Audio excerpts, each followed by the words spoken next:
is there anything about Quentin that you haven't gotten to kind of reveal yet, story-wise? Um, let's see. I don't think I've specifically gone into detail in any of the episodes about his parents and who they are, what they do, kind of thing. So Are they spies? Are they secretly nah, working for Area 52 in that whole episode? You were like, yeah, I totally that'd be know. hilarious. No, no, his mom works pretty much whatever jobs that she's been able to get to help support the family, and pretty much works all the time. Because his dad is on disability as he's in a wheelchair. And I don't think we've ever really gone into that in any of the episodes. But I think it's the same thing as the whole, he's from a low income family, and the fact that he doesn't really talk about any of that much. So it makes sense why it was never brought up. Let's say in the season finale, it is revealed that Zordon is not an intergalactic being at all, Mm-hmm. but is in fact a genie. His first wish would probably be to allow his dad to have the ability to walk again. Second, for the well-being of his friends and family and everything, that to have them and himself all live happy lives, which sounds like a wish that you would really need to word very well. And the third one, for him to have a successful life, both personally, spiritually, and financially, in the arts. Hello, everyone. This is John McDonald, aka Panabon, aka Zordon, coming with you live. Well, live for me, and Quentin, with another interview for the Becoming Mighty and Morphin podcast, brought to you by the Alternia Archives, brought to you by the Rem Alternus universe of games. And here today I am with Quentin Turner, which, if you've seen the commercials or you're watching this after you're catching up, is our wonderful Yellow Ranger. Hello, Quentin. Or Hello. I guess Andrew today, Yes, thank you. going by your real world Happy name. to do the interview. Yeah. It's good to have you. I appreciate you being part of this. I really do think the world is always better with a Yellow Ranger, and specifically with you as Quentin. So, what brought you to the Power Ranger tabletop game? I've been a fan of Power Rangers. I don't think nearly as much as a lot of the other people that are on the show, but I really got into it when I was younger in the 90s. Um, and then when I found out that my brother, Jester, Pat Bryant, would also be in the show, I thought it'd be nice to take the opportunity to actually role play alongside him a little bit. Yeah, it's really nice to. It's really nice to have you in there. For people that don't know, Jester, if you're watching this out of order, Right. Jester plays Eddie Thatch, the Hmm. Black Ranger, who, if you watch a streamathon, was on the streamathon. So is this the first time you played with Jester in a role playing game? Not the first time, but we don't get the chance that often. So we try to take advantage of the moments whenever we can, essentially. Yeah, it's really cool. So if you could describe Quentin in 3 sentences or less, how would you describe him? He's a theater kid that comes from a low income family. He wants to become successful enough at whatever it is he does to help take care of that family.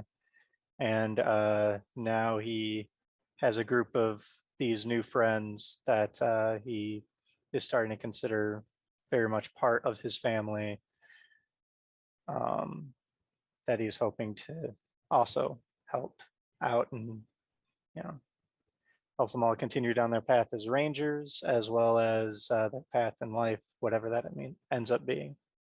Yeah. Do you feel like you've gotten to explore um, Quentin's kind of theater side during the course of the game, or is it something you'd like to do more? Uh, I I would definitely like to do more of it, but I feel we have touched on it a decent amount here and there. throughout the show so far, I think it's been like little bits here and there. One of the main things was with in recent episodes with the garage band that he's with, which I kind of, that's still a performance on stage kind of bit, so I kind of throw it in a similar realm. And I think that direction with the character is a very awesome direction. So you play on in Rem Alternus Monday Nights Paranormal Albany. Um, Hmm. what system is that you use for the Harry Dresden RPG? That is in the Cortex system, which is also a new one for me once I started taking part in the Dresden game. It's a kind of a universal system that, as I understand it, from a GM standpoint, you would take the system, you can kind of engineer the skeleton of it. It's like the core book for it, I believe, gives you a skeleton for a system, how to kind of put it together, and you can detail that out for whatever you need it to be. And that's what Tesla, the man who runs that game, I believe, essentially did with the Cortex system for Dresden. And I think it works very well. It's very narrative based and simplistic in a satisfying way. You know, it's got enough numbers and mechanics there to kind of ground your characters and whatnot, but definitely leaves a lot of things open for interpretation, which is fun. So you played in that. I would hazard to guess you played some Shadowrunner D&D probably back in your day. Hmm. Yeah. Um, I think I started role playing when I was about 8 or 9, which was probably pretty young. But I started doing a little bit of D&D back then. It was Advanced Dungeons and Dragons, I believe. And I've played D&D from that edition all the way to the current 5th edition.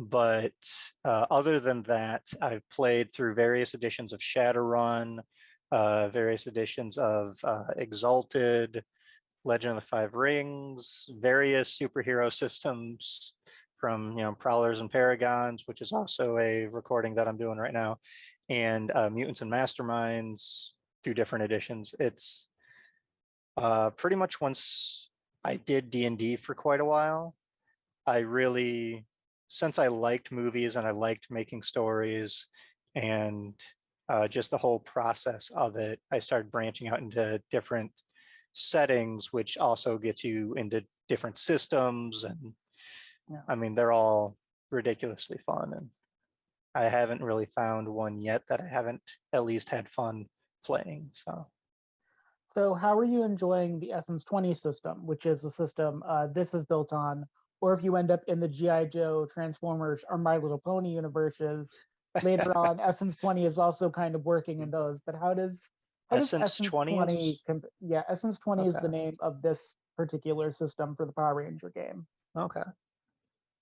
I am enjoying it. Um, it's actually similar to another system that I played in, that I'm trying to remember. I can't remember what it was called, but it was one specifically made as a wrestling game, like a professional wrestling game. And in that one, you had like your different moves that you were skilled with, like an armbar, uh, I'm trying to think of some of the other names, like anything from the top rope or any of those various moves. But the main roll is a D20, and you add to that, and you try to, make a certain number. I believe in that one you roll low is the idea. Like you have to roll under a certain number you have with the D20 and the whatnot. But this one is similar to a lot of other systems where you do math, you add the numbers together, and you try to beat a certain DC, which, I mean, it works pretty well. I like a lot of the different flavors with powers and traits and everything. So Do you find the character creation process of creating Quentin was similar for you in the system, or did you have to create your character a different way than you would normally have to? let's see. I went into tackling the idea of doing it very similar to how I do pretty much any system, is I try to think of the character first and their story, who I kind of envision them to be, and possibly a little bit of what direction I think I might want to see them go. And then I take a look at the mechanics and try to get there as close as possible. Most of the time, a good amount of systems, because my ideas can be way too creative sometimes. Uh, the systems helps kind of rein it in, get it more grounded into the setting like it needs to be, and in a way, it just helps flesh it out to be a better rounded, actual full concept of a character. And that helps change the direction. And I like seeing that evolution. So Yeah. making the character in this was very similar, just a new system. So as you've played Quentin, did anything surprise you, come out of left field, that you created a character and they went like left field of where you thought they'd go? Let's see. I know initially my concept of Quentin was a kid who was probably, short for the class that he's in, not that big of a guy. Um, but he was smart and very, sociably charismatic. Um, and Quentin has a lot of those aspects. But so far, with the way things have kind of developed, he ended up being a lot more uh, dexterous and uh, agile and everything, more so than I initially was thinking, which I think is great because it helps round out him both. So he has both has a physical aspect that he can provide, as well as more of like a mental social kind of aspect to the group, which I think is working out really well for him. Was that charisma really important to you in creating Um, character? Do you like playing a character with high charisma, or was this like a I challenge? a little bit of a challenge. I like playing characters with high charisma, but I tend to pretty much anytime I go into a new system, I make a very physical character to start with. Um, Depending on the system, I try to go towards them being very tough, because I've found over the years of doing various role playing games that if I start off with a very tough character, I can make those beginner mistakes and still have the character survive through them. And then I'll learn the system, with the character essentially. I mean, Um, except for the times in this one where you like trip and fall. oh yeah, yeah. And it's also, I'm not playing a tough character in this one. I decided, you know what, it's new, that's fine. I'm going to try to go for, more of a support kind of, thinking guy, charismatic, and then the quickness is just definitely been a boon that has helped him out. So Yeah. You've had a lot of experience with systems. For Essence mhm. 20, did you feel there was something that was like really easy to learn, really intuitive, for you as a multi-system gamer, I suppose? Right. I mean, all the abilities and different powers seem to be very straightforward in the way they're described, and I like that. Um, it's specific enough to let you know exactly what you need to do, and not have anything seem ambiguous in interpretation. But they've been open enough to allow you to narratively interpret it however you want. Um, the I think the way skills develop with your various traits is one of the things that I'm still trying to get a better handle on. I think I got it down because it's, when your trait advances, you get to advance a skill in it, and those go up die types and everything. Yeah. Obviously, if anyone gets to a D12 or above in those skills, we'll learn a whole different aspect of the system, It as you it pointed might out. it But might break roll 20. You never know. right. Um, has that been the most difficult thing for you in gameplay, or is there something that's like trying to keep all of your different weapons and your growing powers as you level up? I Um, think the most difficult part mechanically of it has just been learning the system, and then also learning the way Roll20 presents it as using it. Yes. Because I know when you make rolls, it's got a lot of the different macros programmed in, and it seems to work fairly well for the most part. Yeah. But it's understanding those questions that it asks you. Like you click on a skill, it tells you, all right, do you have this or that? Do you have specialization? Then you have to pick which die or level it is, and all these various things. And I think I'm getting the handle of it now, but I know initially it was just I don't know how to answer any of these questions. So I would just click through and be like, there it is. There's my roll. Are So you used to yeah, the idea of a, they call it a dice ladder, or I'm calling it a dice ladder, and I made up that term in my brain. I think that's a decent term for it too, honestly, Yeah. because it makes sense. You go from a D2, D4, D6, and so on and so forth on up. Um, and that definitely works out. I think if I was able to, I might have geared his skills a little differently. But I think that's just mainly getting used to both the system and the Power Rangers setting, how it translates. Yeah. Because like a new player going in, even if you're familiar with Power Rangers, I'm not sure if you would immediately think culture would be as important as it is Yeah, for you the wouldn't power think grid and that. everything, but it makes sense once you're playing the game. Yeah. So Also, I could be doing that completely wrong because I made a choice in how I was doing it. So I could hey, be completely it's wrong. working for our game so far. So It's true.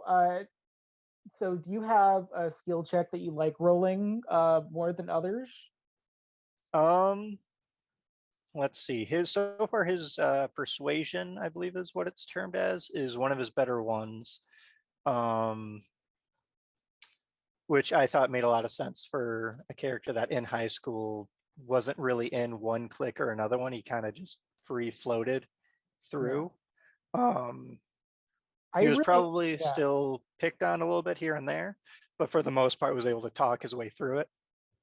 I really like Yeah, that in session one, episode two, because we yeah, have a session zero. right, exactly. I really liked that you approached Brick, who's kind of this jock character, and you Right, had that really great conversation on the way to school. And I kept trying to push you two back together for more of that, and it didn't work out like I wanted it to. right. Um, Yeah, so yeah. I think that's another reason why I saw the idea of the character as a bit more of a support role, and why I thought a social route was going to be good for him, because if anything, hopefully it would help get the group together and initially at least keep them together until they all develop their own friendships with each other. um, Do you have any but different? I know a lot of the characters just melded real well at the beginning too, so I think we got a great cast of characters. You're all very nice for us. High Yeah. schoolers, you're all very nice. Yeah, we're all You very really are, nice, yeah. very accepting, and I have a feeling it's because it's a bunch of gamers playing these Nobody characters. wants to rock the boat, so I have to come in as Bulk and Skull and rock the boat for y'all. Right, yeah. So what kind of, you talked a little bit about it, what kind of different choices, if you knew what you knew now, is there any different way you would have built or put those initial points into Quentin's character? I think I might have, as I mentioned with culture, I think I might have bumped that up a bit better, which it can also make sense just for a theater kid kind of background. And I didn't even think about that aspect being applicable. But he has a specialization in sciences, I think is the skill, in physics specifically, because that was, I don't know why, but part of my initial idea of where he's smart in, I was just like, I'm just going to make him, bit of a science geek that he doesn't really let out too much. Um, but I think the only thing I would change with that is try to pick something that would have come up more often naturally, like either computers or technology, something a little bit more than just like physics, you Well, know. maybe But Angel Grove High will do Guys and Dolls for a senior year musical production, and they'll need backstage crew. right. Um, yeah, Hey, why not? He has that persuasion, and I think I've upped his performance so far too, which being in a garage band makes sense. I told Cecily Angel Grove High does have a madrigal choir. So if that's something that Quentin wanted to do, there is a madrigal. Nice. You'll just have been, it's been summer, so you haven't really been in school, Right. except Yeah. for when you've been breaking into school, even though it's unlocked most of the Yeah. time. Yeah. Um, Yeah. And I know that was one of the initial things of whether or not I wanted him to be a bit of a singer when we were talking about the garage band aspect for him. And I love the idea of playing a singer. Like I've played bards and everything before, and that's super fun. The only thing that I'm a bit reserved about with the idea of that is that I'm not much of a singer myself. Like I'm good enough to trick a game like Rock Band into getting a good enough score, but whether or not everybody else in the room is enjoying what I'm doing is a completely different story. well, and with a So band like Hornet Nest, it's not about necessarily whether you. Also, the lead singer yeah, would probably be like, "Why are you singing over me?" kind of thing. exactly. And I'm super happy we have an NPC lead singer. Like I'll just be on It's the true, keyboard or whatever in the background doing my thing. It's cool. except for when the zombies attack. Right. Yeah. Yeah.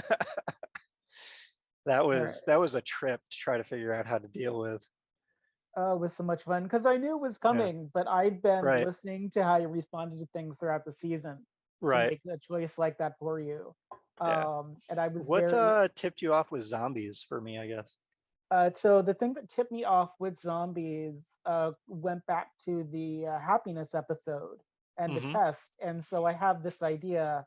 Um, I had just Mm-hmm. watched. There was a movie. The guy that played Glenn on Yes. Walking Dead was Yes. in a horror movie where it was like a Mm-hmm. zombie thing, but it was Rage, and it was set inside an office cubicle. So instead of just Yes. going the traditional zombie route, I wanted to do like a mix of the fear of the slow walking zombie and the slow Mm-hmm. walk towards your own death. Yeah. Um, Exactly. I thought it was a lot of fun too, because then everything got to be in black and white, and nobody Yeah. really knew what was going on. I was I having so thought much that was fun. a wonderful artistic choice too. Yeah. So I rather like black and white movies, so you definitely got that one down. I think what I was mainly surprised about with a lot of the touching on zombies, specifically with me as a player, is for the longest time, my favorite movie was the remake of Night of the Living Dead. Yeah. And I mean, that's been pretty much my favorite movie since I was 10 or something. Oh, I I should have saw it when I added was way in. too young to see horror movies like that, but I should have um added in. They're coming to get you, right. Quentin. Should have done that. Yeah, that would have been awesome. It's with all the different movies I've seen, it's really hard to figure out which one's my favorite now. Like I don't think I'd have an answer if asked because there's so many different ones I like for so many different reasons. But I mean, I guess my first will still always be the remake of Night of the Living Dead. So I'm Do you definitely a have? zombie horror fan. So do you have? Well, I can bring in more zombies if you want. Coming into the last few episodes as Mhm. reflecting that, I could just zombies everywhere. It's going to be all zombies all the way down. Right. And I'm just going to let all the players know that this was you that requested zombies, nothing but zombies. Right, I'm right. going to start rewriting My brother episodes. would be like, "Yep, that sounds right. That tracks." So besides the office worker zombie part that Quentin had to deal with in one of the episodes, do you have any other favorite memories or challenges that you went through? I really liked the office thing because there's a whole office drone thing. I work in administration in real life, so I work in an office most of the time. Uh, and even being someone who still likes that work and seems to be good at that line of work, um, I still very much feel it. Like it is, you wake up, you drag yourself into work, and it's just the same motions over and over. And you do feel like a zombie a lot of the times, or at least I do. But yeah, it. so that initial challenge of coming to grip with the character and their mindset in that situation and then dealing with it on stage as well, I thought was amazing. Um, and then when I initially tried to get onto the, I think truck it was, to get onto the roof, that was another Yes, moment where I was just like, okay, no, I should be able to do this. should be Based able on to. flat numbers, chances are on my side, but I roll the way I normally roll in role playing games, and that is poor. I have to let you So know, there was a version of that challenge where you two just walked into that school, yeah, and like you would have gotten to do a lot of persuasion performance as Quentin as opposed to as a ranger. yeah, it's And I was like, yeah, when I asked the question, "Are you guys going morphed or not?" Everyone's like, "Yeah, we're going morphed." I'm like, "All right, I guess I'm gonna do this right, on the fly." right. Um, but there was Well, a yeah, whole and it's other one of way into those. that school, by the Oh way. Like yeah, you could have gone full oh yeah. performance. Like you No, it totally. was one of those after or rather, I failed multiple times trying to do something that sounded simple on paper. um, I was thinking to myself like, there probably was a much better route, but I've committed myself to this one, so You let's keep definitely going. like you at any time you could have Oh switched yeah, gears, and I'm just like, all right, and now they're on the side of the truck. right. I have to And make I sure they think don't die. I have to make sure they don't die. Turn the truck right. around. I think it was also a little bit of the whole like superhero thought going into playing a Power Ranger and the, well, when you do Power Ranger things, you do it as a Power Ranger kind of thing. And I do like that as the episodes have gone on, we've gotten used to doing some of those Power Ranger based things still as ourselves Yeah. and still not giving away that we're Power Rangers, you know? But I think, yeah, it probably would have been handy if we just did that to begin with too. There was a whole there was But like two yeah, pages there. No, it's interesting as that's the the way G running a game goes, right? yeah, as the GM, I attempted throughout the series, as it goes on, to give you places where you could do stuff as Quentin, as opposed to doing everything as the Yellow Ranger.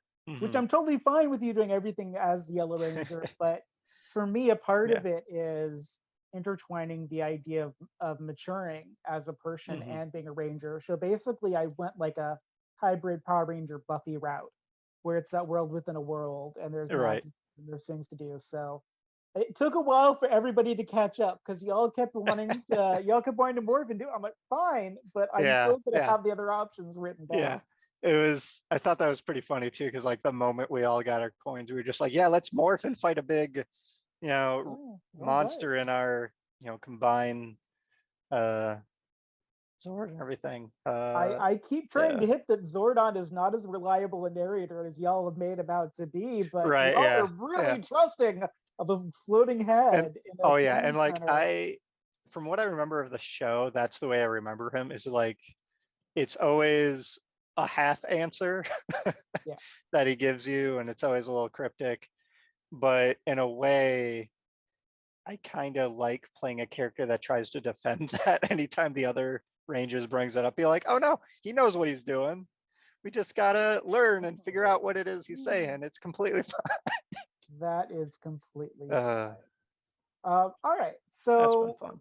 yeah, so you've also gotten to explore a lot of Angel Grove, both as a Hmm. ranger and as Quentin. Do you have like a favorite place that you have explored? And do you have a place that you would love to explore, both as Uh, Quentin and as Andrew? hmm. I mean, so far the juice bar I thought has been awesome. It was one of those things when you first went into it, I was thinking to myself, like, wait, what is this? I don't. And then as we kept doing it more and more, I was like, oh yeah. No, I know. I think I do remember this from Power Rangers lore and everything. That juice Um, bar, so many things happen at that juice bar. Like yeah. calling it a juice bar seems like a misnomer a little bit. They've But got like a full obstacle course that they can pull out at any given yeah. time. They can put like gym ropes in there. They have a big enough thing for a dance. Like it's so amusing to uh, me. It's the catch-all location. I think that was probably from the production value of the initial TV show, in the sense where it's just like, okay, we need everything to happen on one set. Well, they also How are needed we going to like do that? they Yeah, needed a Saved by the Bell type place too. They needed somewhere right. where kids could hang out. They needed their version of the Max, but they also needed to Yep, be a place where they didn't have to introduce parents. exactly. Which is kind of weird for me that they live in this like, yes, they have parents, but they're also orphans kind of thing. Yeah, Because except for the movie, you don't really see parents in Angel Grove much. Like sometimes cliffhangers, but generally they're like peanut parents where they're out of the right. picture. Yeah, where like you hear them being mentioned, but you never even know a name or anything about them. Yeah. Oh, Um, but now Ernie's Juice Bar has been pretty awesome. Um, I think if I were to, as a player and as a character, explore any of the other places in Angel Grove, it might be that higher end or higher class high school that was brought up in that one episode. Angel Um, Grove Prep. yeah, yeah, just because I think that would be interesting. Uh, as a player, part of me, with my initial interaction with that place, kind of want to go back and see if I can do better, so to speak.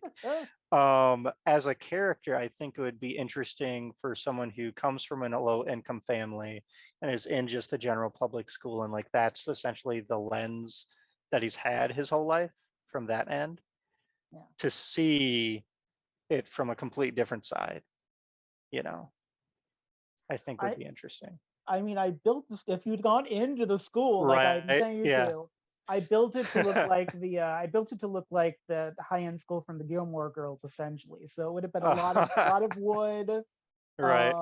people like in it, but you can Fine still go. craftsmanship. I Yeah. can I can bring the Angel Grove Prep more. I don't mind that at all. Yeah. Um, so besides being lower income, being a theater kid, Hmm. is there anything that you haven't gotten a chance to let the audience or the other rangers know about Quentin that you were hoping to bring forth? Yeah.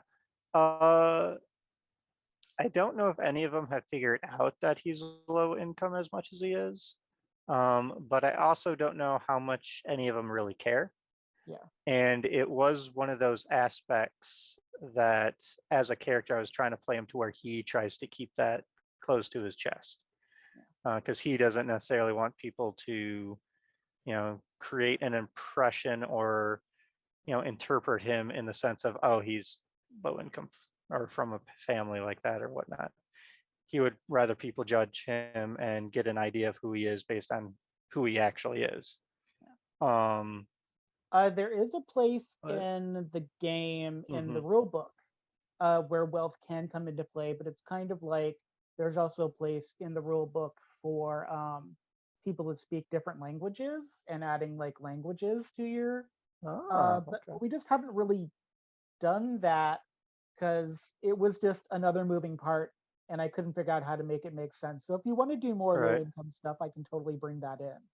Um, Yeah, I have been totally fine with the amount that has happened in game, because it's one of those more subtle aspects of the character, I think. yeah. Like, some of the ways I've tried to bring it in is like in the morning where you're just like, what do you have for breakfast? And be like, I'll just grab a protein bar on the way out the door, or a little Or a whatever, hot dog. or yeah, I should bring exactly. Or hot like dogs back into the end of it.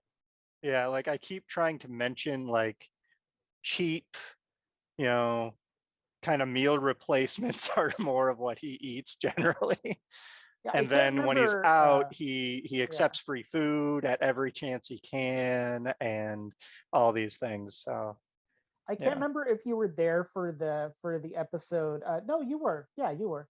Hmm. Because we had the episode with the now iconic breakfast, and Yes. I think Quentin had feelings about breakfast, but I can't quite remember what they were. So Yeah, I mean, as a player, I think breakfast is awesome. Um for Quentin, I we're gonna think merge those. If we get a lot of people watching, we're gonna merge breakfast. If I right. have anything to do about it. And I think with Quentin, it's one of those where it's just like he would love to join Brick for breakfast anytime he can, because the way he has it built up in his head is probably like you might see in a cartoon or something, where it's this huge overly sized stack of pancakes and, one platter after another platter of various breakfast foods, which to Quentin, he would just think he's in heaven at that point. He's just like, oh my god, food, this is Uh, great. let's say you got to write a letter, or you had like 5 minutes on the phone with Quentin. Is there Mhm. anything that you'd tell them if you could? Just stay in the fictional world you're in. In the fictional nightmare world with a witch that lives on the It's moon fine, that says it's it's totally fine. better. It's better. It's yeah, it's You better. have superheroes in that one, that makes it totally better. uh no, let's see. Yeah, if I had to have a quick conversation with Quentin as myself, essentially, um